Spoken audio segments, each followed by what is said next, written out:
कुटुंब कल्याण, बालसंगोपन व लसीकरण उपक्रम अतिशय प्रभावीपणे राबवल्याबद्दल 1 मे रोजी उपमुख्यमंत्री तथा पालकमंत्री बीड सुनेत्राताई पवार यांच्या हस्ते बीड जिल्हा राज्यामध्ये अव्वल क्रमांक आला म्हणून जिल्हा आरोग्य अधिकारी डॉक्टर उल्हास गंडा यांचा सत्कारही करण्यात आला।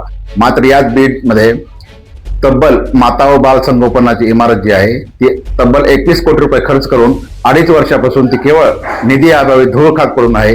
फर्निचर असेल, लिफ्ट असेल, अग्निरोधक यंत्रणा असेल याविषयी वारंवार आम्ही पाठपुरावा केल्यानंतर तत्कालीन जिल्हाधिकारी दीपा मुंडे मॅडम यांनी 3 कोटी रुपयाचा निधी दिलेला आहे। पालकमंत्री अजितदादा यांनी स्वतः प्रत्यक्ष त्या ठिकाणी आढावा घेतला होता आणि संबंधितांना सूचना केल्या होत्या। मात्र अजूनही ती इमारत कार्यरत नाहीये।